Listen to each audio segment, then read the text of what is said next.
महिलाओं को बढ़ावा देने वाली, वुमेन एम्पावरमेंट को सपोर्ट करने वाली निर्मला को भी एक टाइम पर अपनी पीएचडी बीच में छोड़ के लंदन जाना पड़ा था। क्यों? क्योंकि अपने पति के सपने जो पूरे करने थे, उनके सपने पूरे करने के चक्कर में अपनी पीएचडी जेएनयू में बीच में छोड़ दी और उसके बाद कभी कंप्लीट नहीं कर पाई।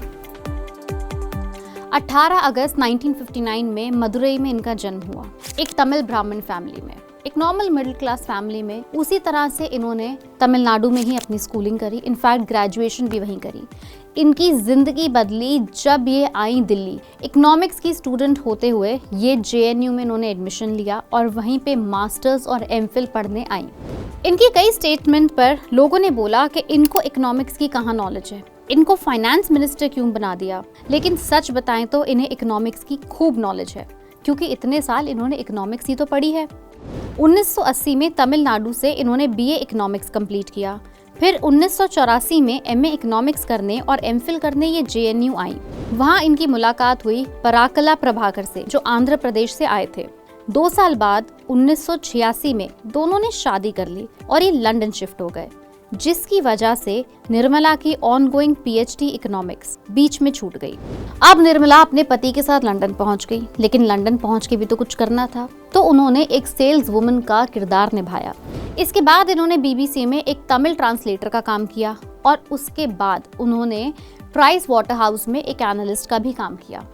इंडिया वापस आने के बाद इन्होंने एक बेटी को जन्म दिया। ये यंग कपल हैदराबाद में सेटल हुआ और वहाँ अंडर प्रिविलेज चिल्ड्रन की एजुकेशन के लिए एक छोटा सा स्कूल खोला। साल 2003 से 2005 में जब अटल बिहारी जी का टेन्योर था, तब इन्होंने नेशनल कमीशन फॉर वुमेन एक मेंबर के तौर पे ज्वाइन किया। काफी काम भी किया। साल 2006 में फाइनली इन्होंने बीजेपी ज्वाइन करी और 4 साल बाद साल 2010 में ये बीजेपी में नेशनल स्पोक्स पर्सन बने। उसके बाद साल 2014 में जब नरेंद्र मोदी ने इलेक्शन जीता, तब उन्हें उनकी कैबिनेट में एक जूनियर मिनिस्टर का रोल मिला।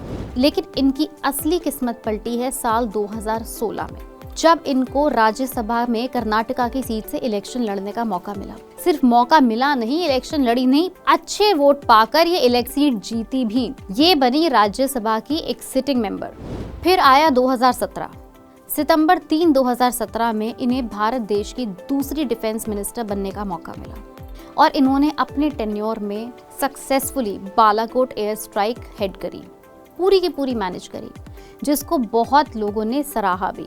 इनकी डेडिकेशन और इनके काम को देखते हुए 31 मई 2019 यानी प्रधानमंत्री मोदी के सेकंड टेन्योर में इन्हें finance minister and corporate affair का पद संभालने को मिला और इस पद के साथ निर्मला भारत देश की first full time female finance minister बनी।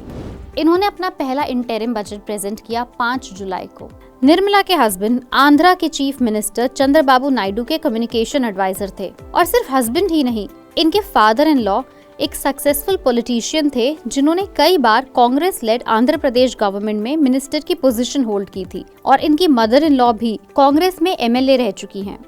निर्मला अभी तक 4 बजट प्रेजेंट कर चुकी हैं और आने वाला बजट यानी कि 1 फरवरी 2023 इनका 5वां बजट होगा। अगर आपको भी यूनियन बजट के बारे में कोई भी जानकारी चाहिए या फिर बजट से रिलेटेड आपके कुछ सवाल हैं, आपके कुछ कमेंट्स हैं, तो हमें नीचे कमेंट सेक्शन में लिख के जरूर बताएं। अगर आपको ये वीडियो पसंद आई हो उसे लाइक करें, शेयर करें, हमारे चैनल को सब्सक्राइब करें।